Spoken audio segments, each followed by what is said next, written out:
Good morning. Great to be here. Appreciate the HBA's invitation. So first, a disclaimer, I'm going to be speaking to you about my views on a range of topics. They may or may not be the views of my employer. And secondly, in the room, I see a few people who I'm doing business with. I see some people who are going to be voting on a zoning case that I have before a municipality, so I'm not speaking as the applicant, or in one case as the payer of your invoice, which I apologize, it's a couple weeks late. Saw someone a minute ago.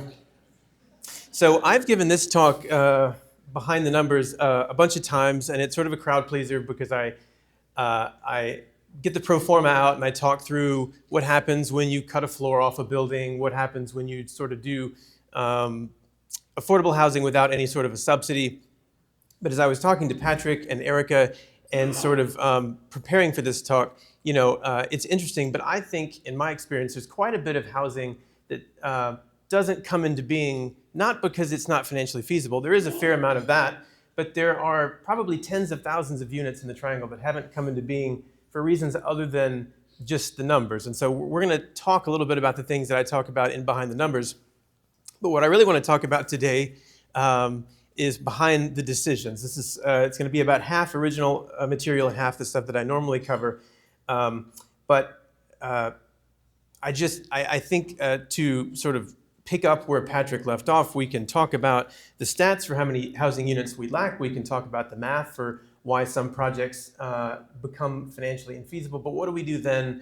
In my experience, I personally have worked on, call it 300 to 600 units that probably could have been housing, should have been housing. The comp plan said they wanted to be housing, but for reasons that I'm going to talk about today, they didn't happen to turn into housing. And I'm one guy, and I bet there's hundreds of other cases like that. So what's going on? What are the incentives and the constraints that lead to that being the case? So I want to talk about that a bit today. I'm probably going to be focused more on the folks who are at city staff and the elected officials this morning in dialogue. And I would say, if your mission as an elected official or a staff person is to increase the bottom line of developers, then obviously you want the process to be as Byzantine and scary and complicated and expensive as possible. And developers hate competition, so obviously we would welcome that. But if it's your mission, which I hope it is, to have housing be more like food, it's something that's widely available at reasonable prices for anybody who needs it, then I think Patrick has shown that the process that we're all using to get to that housing has shortcomings. And so I want to talk about what some of those are today and try to make a case for some things that we could do.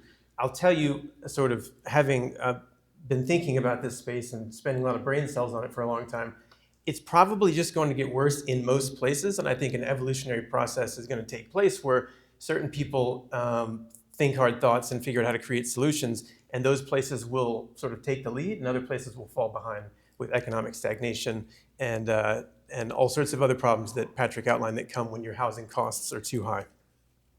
So let's jump in here. If any of this is interesting, as Maggie mentioned, check out The Birth of a Building. So I'm going to start with an analogy from SimCity, which anybody who's about my age probably grew up playing a bit. I don't know how good I am at normal SimCity, but I was great at the version I played because my cousins told me about a cheat code in SimCity called Bootamus. Anybody who hasn't heard this talk know what happened when you type Bootamus when you're playing SimCity? What happens is it adds $1 million to your account and you get an applause. And so I would boot up SimCity. I'd type Bootamus about 20 times. And then all things were possible. There was no public works project that was off the table. And so I suspect if you're an elected official or a town staff, people come to you frequently and say, why don't you do X, Y, and Z? Why? I'm coming to public comment. I'm telling you I want this thing. Why aren't you doing it? And the reason is probably because there is no Bootamus when you're actually working for the town. You have constraints that the people at public comment may not be able to fully appreciate. That's the case for everyone in this room. And that's frequently the reason when you say, why isn't something happening? Well, there are constraints. And so we're going to start this morning by talking about some of the hidden constraints in this process that lead some of those units not to be built. And then I'm going to tell you about a few of my reform misadventures. And we'll talk about sort of the nature of the standoff and my sort of big suggestion for what we can do. Let me make sure I get my clock up. Okay, so the hidden constraints really boil down to what I'm going to call supply and demand constraints. So a demand constraint is a constraint where somebody has to want this to happen in order for it to happen. So let's start at a rather strange place, the developer. You wouldn't think, oh, I have to have a developer who wants this project. Let's consider why a developer has to want a project for it to occur. So let's say you're at your company and the HR folks come in and they say, hey, we have a new 401k plan and there's two options that we want you to consider. Don't worry, they're both going to give you a 7% return. One of them is your typical Vanguard index fund. The other one also gives you a 7% return, but there are $2 million in application costs. There's a 2-year evaluation period to be approved, and you have to pledge your home as collateral. So which of these two options do you want to sign up for? Same return either way. Any reasonable person would pick the former. No one would go into a risk-adjusted position that required all of that risk for the same return. And so as you may or may not know, basically how we fund these projects is a developer is an expert in getting entitlements and designing a building, but we partner with other people who have the capital. And how that works is sort of, I'm putting in a very small amount of the equity.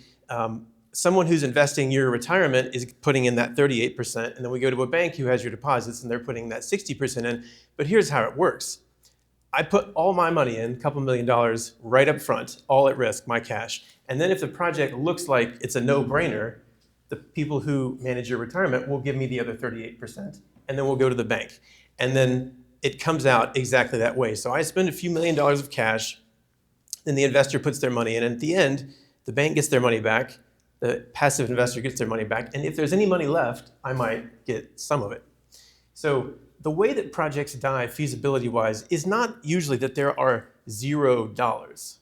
It's rather that the people who have this cash and the investors who have your retirement say, I'm looking at the risk profile of this, and while I may not make nothing, I could spend $3 million up front in 6 years of our time and end up with virtually nothing. And so a project has to not only have some money, but it has to also have enough money so that when I lose $300,000 or $400,000 in pursuit costs on a project that doesn't work, I'm not out of business. I'm no longer a going concern. So that's a constraint. A developer has to want it. Now, the second constraint is that you have to have a capital partner. So anybody know what cross-laminated timber is? It's beautiful, right? I want to build a building out of cross-laminated timber desperately in spite of the well-known acoustic problems. So there is a site in the Triangle, and there was an RFP, and I wanted to respond to this RFP, and I wanted to build a cross-laminated timber building, and so I called one of my investors. This is a building design in the UK designed by a friend of mine. And I said, hey, this is what I want to do. What do you think? And he's like, let me ask you a few questions, Ben. Have you ever built one of these before? And I said, no, I haven't. All right. And has your designer ever built one of these before? I don't think so. Has the contractor you're going to hire ever built one of these? Also, probably not. He's like, then I don't think this is the investment for our firm.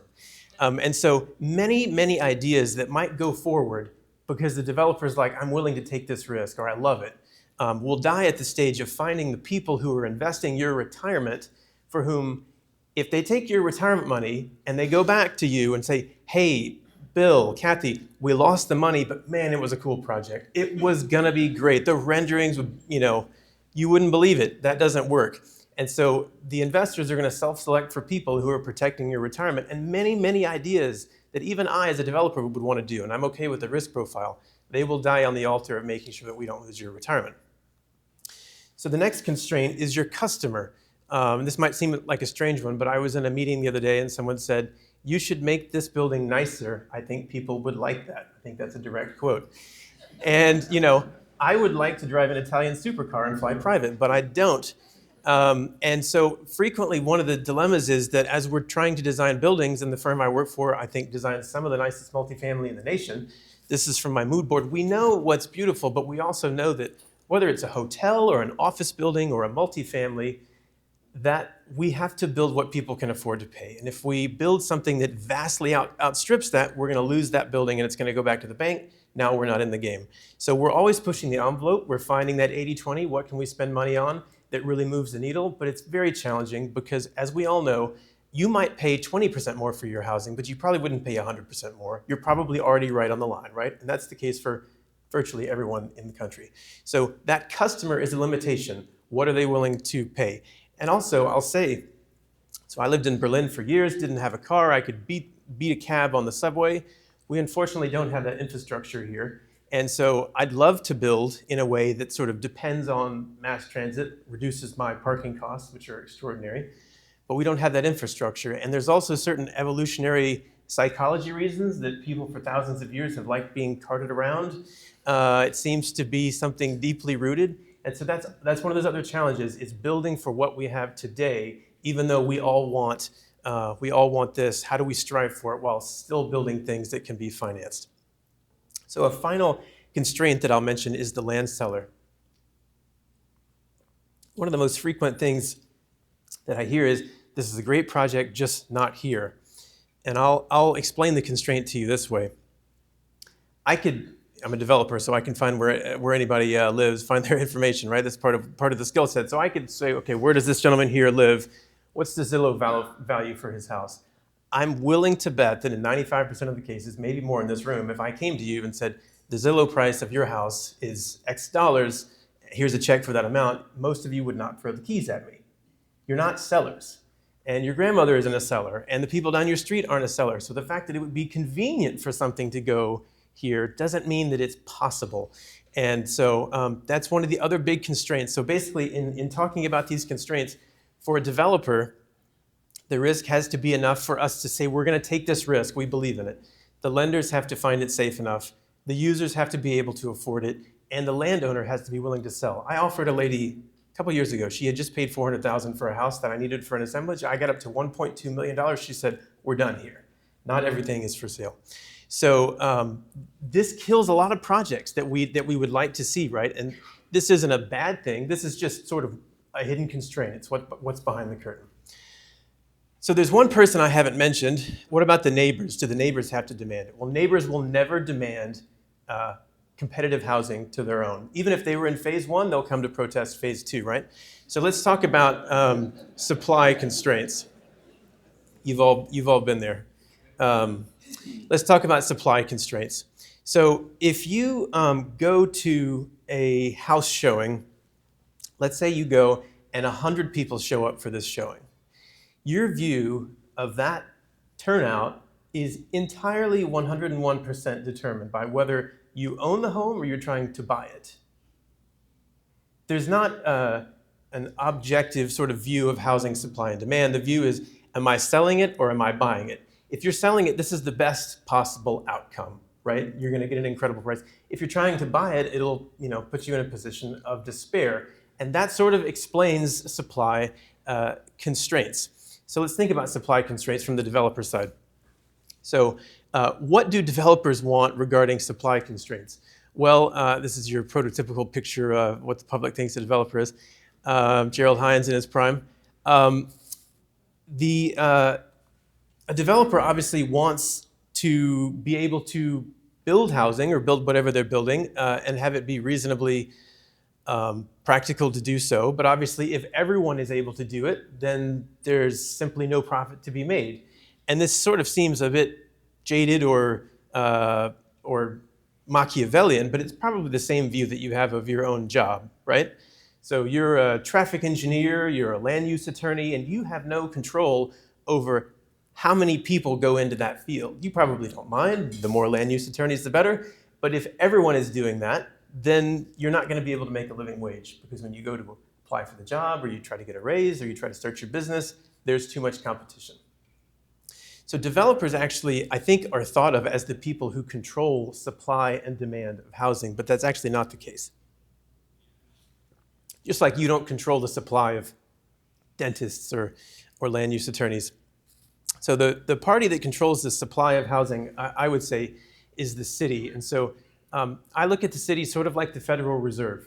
A business owner will come to you with their quarterly report and say, we're doing great, everything's going well, and they'll take credit for it when that's happening.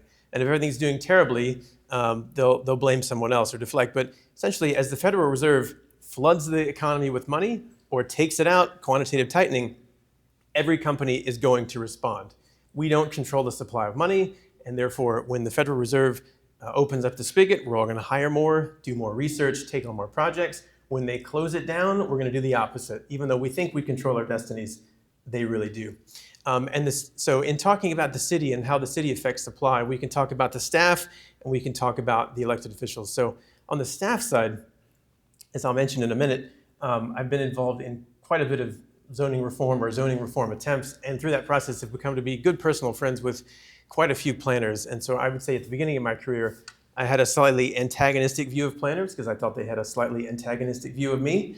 But what I have learned is that obviously the person to whom I submit my application at the town of fill in the blank is not deputized to start the revolution. They have certain plays that they have to run. There's a framework that's in place. And so they work with me and we try to find solutions, but they don't have sort of a blank check to do whatever they want. And on the side of the elected officials, I was recently working on, not recently, a few years ago now, working on a case where the comp plan said there should be redevelopment here. I got the land tied up at an incredible price.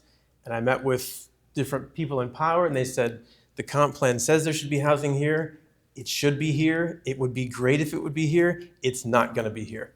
And they explained the political reasons why it was not going to be there. And sort of this was very frustrating to me at the time. I've cooled off from it, thankfully, but it's part and parcel of how our system is run. We have representative democracy, and so there's self-selection. If they didn't do what their voters asked them to do, they'd be out of office and somebody would be in who did what they asked. So it always leads me to the property owners who we sort of started this section with. So imagine you own this home and you get a flyer that there's a new development down the street. And you ask yourself, do I have any possible upside in this development? I don't have an equity position in it. I don't get to control the design, at least directly. There's really no upside for me. Is there a downside for me? Is there a possible downside? Maybe there's more traffic. Maybe there's people I don't like. Maybe it's noisy. Maybe there's something that I wouldn't like if I was smart enough to think about it, but I'm not that smart. But once it gets built, I'll curse myself and everybody else who didn't go protest against it. So we should go down there. And our default position should just be no.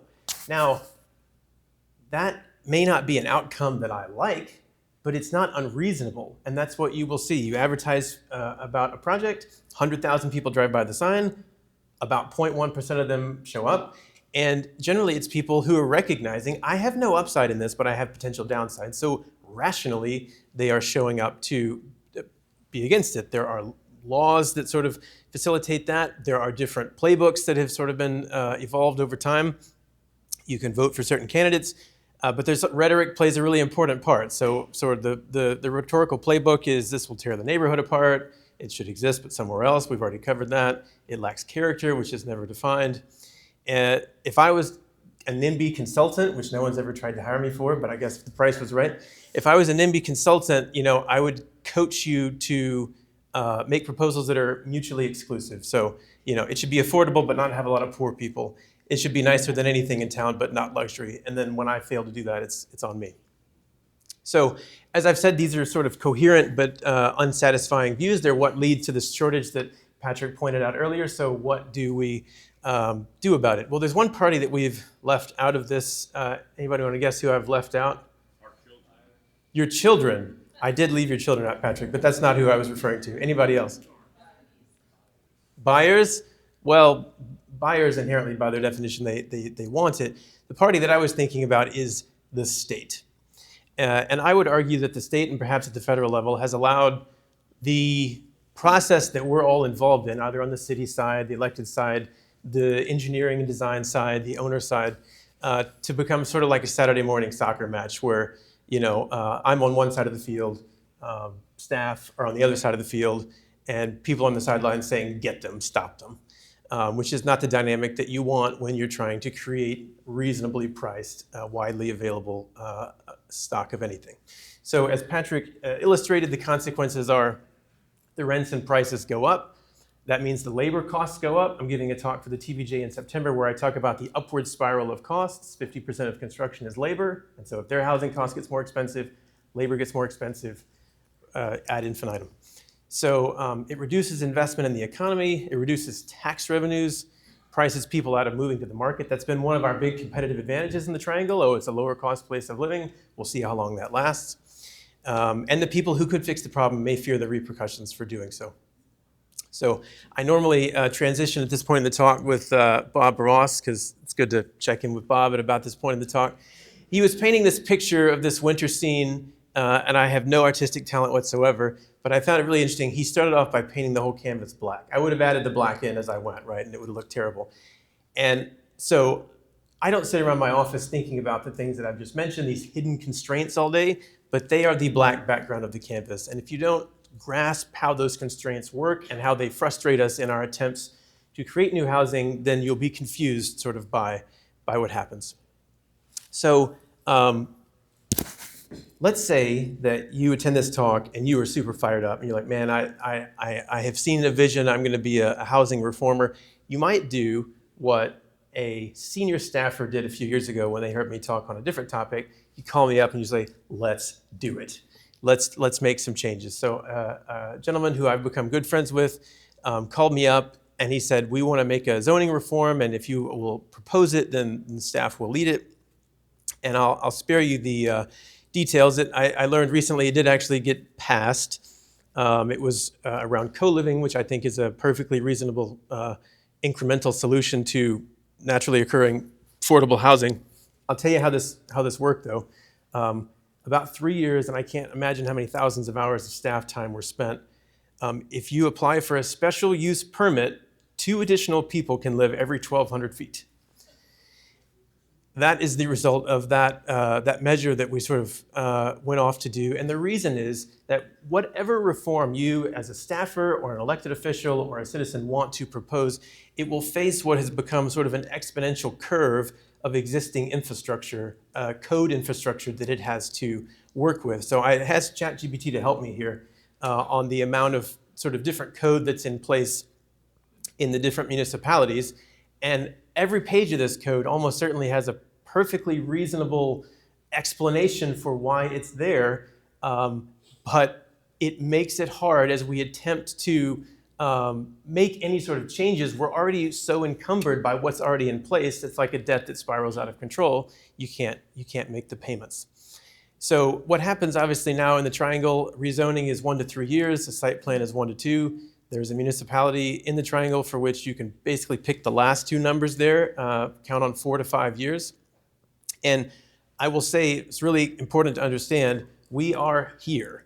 So I used to live in Germany, and this Übersicht Bebauungspläne in Bezirken tells you that in downtown Berlin, the average time to go from application to building permit is 8.5 years. Now that's a lot faster than Neukölln, where it's 12 years, but you'll notice that Neukölln has brought down its average by 3 months, which I think is an encouraging development. So our attempts, even if you leave today very charged up to change the system, our attempts to simplify the system are sort of cut short by some of the reasonable, but simply, the huge amount of complexity that we've already sort of baked into the system. I pivoted from local reform adventures and said, no, let me just go to the state, because then any change that I advocate for will have state ramifications. I know the HBA is involved in lots of conversations there. I won't bore you talking about my laundry list. There's a few that I'm pushing forward, lower lot sizes, reduction of parking mins and maxes, things like that I think make sense. But let me tell you sort of what I've learned about the nature of the standoff as I've tried to pursue these zoning reforms. There's 2 different positions that happen here when you try to add density, and Patrick put his hand on the third rail at the end. He was like, I would sort of suggest density. When you suggest density, in particular in North Carolina, you will get the unequivocal answer, our road system can't handle density. Here's why. In the 30s, when the FHA and other groups were starting to make loans, and increasingly in the post-war period, the people who were making the loans decided that the grid system was not bucolic, and what would be bucolic are curvy roads, and for all sorts of interesting aesthetic reasons, right? And so if you go to a town that this is Minneapolis, southern suburbs of Minneapolis. I suspect that this town could grow just about as large as it wanted to. Minneapolis could be Tokyo because of all the different routes that you can use to get where you're going. If you go to the triangle, by contrast, so this is Minneapolis, this is where I live, you can understand that it would take a century for us to repair this. And I think towns are taking a lot of steps and saying, what are the cost-effective ways that we can go about this? But this is another spot. I think this is in Cary. Obviously, this is a roadblock for us trying to, pun intended, I guess, for us to add density and close the gap in housing that Patrick was alluding to. So that's the one side. And it would seem sort of like this is a checkmate, gotcha. I'm sorry, the triangle is just not a place where we're going to do any more density. We're closed. But the other position, the comeback is, your existing tax base can't pay the bills. I was actually at a hearing last night, and I was listening as the town manager was talking about the budget in the town, and they were talking about here are the difficult trade-offs that we're having to make. And a stream of different people came forward with perfectly good reasons why the service that they had or the role they fulfilled in the community could not possibly be cut, and towns are in a very difficult position. So you guys had Chuck Marone come, so this is a slide from his group pertaining to a community in Western North Carolina.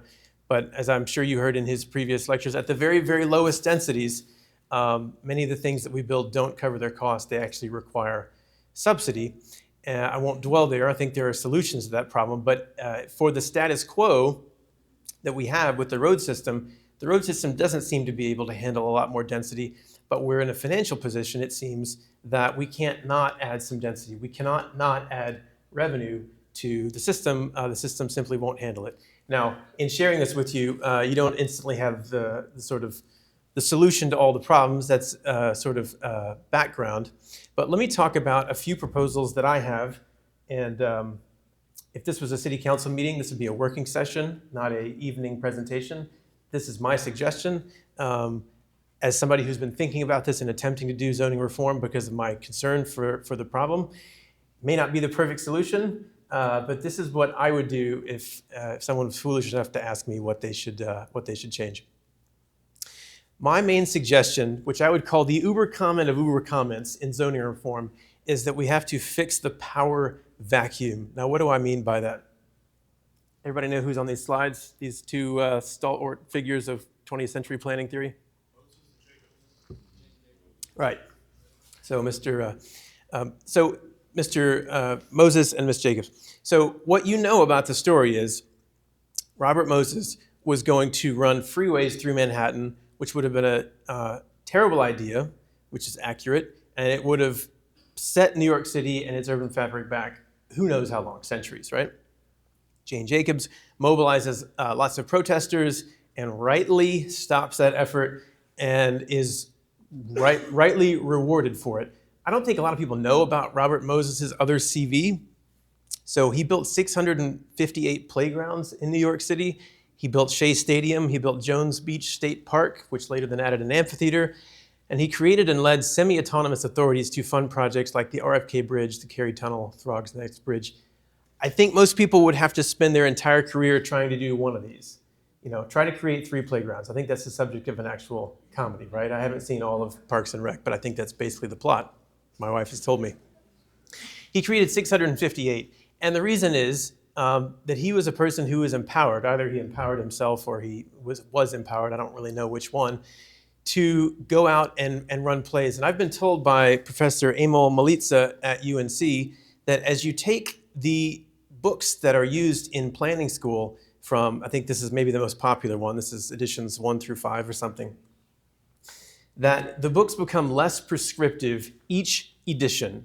It starts out with, we as urban planners, we have a mission to fulfill, we're gonna run the play, we're gonna QB this effort, we know what to do, give me the ball, coach, and I'll run with it. And over time, with each edition, largely in response, I think, to stories like this one where someone mows down a neighborhood to put a freeway in that shouldn't have been mowed down, in response to perfectly reasonable overreaches, the idea that anybody would ever have the power to do this sort of thing became anathema, and that shows up literally in the literature that we're using to teach and coach urban planners. And I didn't notice this, but Professor Amel did and mentioned it to me. So, and I think we also see this in other aspects of life, if I can be so bold as to say so. I remember in the past 2 presidential elections hearing many people, not everyone, but many people saying, how did we end up with these candidates? The reason is we go out, unlike in the 70s, when the parties would say, we're going to sort of use our noggins and we're going to pick a candidate who we think will win this, we've sort of gone to the absolute masses. Everyone give us your input. And the phenomenon of people being better than an individual is great for picking the weight of a cow at a county fair or something like that. But it's not always great for making executive, clinched decisions about the most vexing problems. And so my suggestion, which I would say is sort of the uber suggestion that I have after 3 or 4 years of trying to effect zoning reform, is that when I go to a town and I have a project, I can go to stormwater, I can go to transportation, I can go to individual counselors, I can go to the planning staff, and each of them, for very clear reasons, has a specialty that they're working on. But it is difficult, a la vis-a-vis the Robert Moseses of the world, to go in, for Patrick to go in, maybe Patrick knows who it is, call Patrick, but it's difficult to go in and speak to the town sort of as one and say, is this project a go or not? Should we waste our time on this, or do you think that this is something that you can get behind? And I think that is a loss. So obviously gaming it out, I imagine that there are many political leaders who simply cannot take the position, I'll approve anything that comes in front of me. That's politically perilous. I think there are plenty of urban planners who know what to do, but maybe they're not empowered to do it. That's not my lane. I check the plans. I ensure compliance. It's the council's decision. But as I think about how could something like this happen again, and I don't mean the freeway system, there will always be people to show up to protest the wrong thing. But a committee or an angry mob will not create 658 playgrounds in Shea Stadium and Jones Beach State Park. And so if we want those gaps to close and we want to live in the places that we want to live in, I think you have to have people who have been sort of empowered and deputized to realize those plans within reasonable bounds. So as I'm gaming it out, it just seems to me that you want to sort of lay hands on someone on the staff side, that the council would want to say, this is a person we trust to make executive decisions. Sometimes there are going to be decisions that require judgment, and within reason, we're expecting you to make those. So I'll tell you sort of how this could work. So I recently got site plan comments back. There were 600 comments. This is what 600 comments look like. And they're from different departments, right? And each, on their own, I'm sure if I asked the people who sent me the comments in purple, can you explain these comments to me? They can. They're not seeing the other comments, though. In fact, I could be dead wrong on this, but I don't think anyone is seeing all the comments before I receive them. And the light version of this suggestion that I have here is that this person at the city, who I think could be, imbued with a bit more power maybe than anyone has right now, can simply be the person who says, I'm going to look at these 600 comments, or I'm going to look at sort of the advice that we're giving this developer, and I'm going to do an 80-20. And this is something there's precedent for. So in Chicago, I don't know if you guys will know, I think his name is Asif. He was a building inspector, or deputy commissioner in charge of reviewing permits, I guess. And he was a man who was known to be able to say, here's the spirit of the code, here's the letter of the code, and I don't want this project not to happen or to be aesthetically impaired or just otherwise maimed because of a code condition that doesn't exactly meet this condition that we're seeing here in the wild, and I'm going to make the executive decision that we're going to go 80-20 on this and we're going to build this thing. He retired or took a different job, and there was an absolute outcry at City Hall because of the way that people in the business community were able to work with him and find reasonable solutions to move problems forward. Once you have a rule, there's going to be someone who's hired to enforce the rule, and they're going to understand that it's not my lane to change the rule. And that's good. That's the way it should be. But there do need to be people in positions of power who have some of that authority. There's a gentleman in Chapel Hill, Brian Peterson. At my hearing last night, I heard his name referenced, I think, 9 times, one from each counselor. And I think that's a model of somebody who's being empowered to say, this gentleman understands design, and the council has confidence that this person's design decisions are in the best interest of the council, so we're going to refer you to this person, you handle with them, and by and large, we are going to trust this person's judgment. And so now I know who I go to talk to when there's a design discrepancy. It's just an example. So the pro version, what if we empower our new Robert Moses and we want to do even more? Well, what's happened in different communities across the country is that they've said, we want to actually simplify our code and we want to reduce it. So let's talk through a few examples of how that's gone down. You don't want to be Austin on this chart. So Austin spent 10 years, $8.5 million simplifying their code, and they made it 300 pages longer. A lot of litigation, not pleasant. And I will say, the thing that they did is they said, let's invite the entire community and basically all of Metro Austin to advise us on how to simplify this, which unfortunately is not the right thing that you want to do because anyway, that's not the way to go. Minneapolis, I'd say C+, they have significantly simplified their code. It's about the same length. Denver made a lot of things more administrative. That's something that I know is happening in bits and pieces, different places. Buffalo, top of the pack, they went from 2,000 pages to 350. Now you could argue, well, they started from a terrible position, but think about the effort that takes. In Idaho, definitely an A for effort and originality. The governor in Idaho, essentially a few years ago, allowed the entire state code to expire and then said, let's just add back what we need. So that's pretty advanced. You're going to need the governor on board to do something like that. But these are just different ways that people have attempted to simplify the code to create space and the ability to be more nimble when trying to close some of the housing gaps that we were talking about earlier. So let me end with one story. I have a lot of favorite projects, but this is the site for one of my favorite projects, and I've done everything I can to make it impossible for you to figure out where this site is. It's not in the triangle, that's all you need to know, but this is the entrance just off of Main Street in a really fantastic community. Their comp plan signals the sign that's sort of at the terminus of this view for a redevelopment, and I've been working on it for over a year, and I've been having a real hard time. At sort of the final moment when it seemed like this project was going to go nowhere, I did show a rendering, which I'm going to show you. And developers are often reticent to show renderings because what's one person's taste is not another. We generally haven't designed the building far enough to know for sure.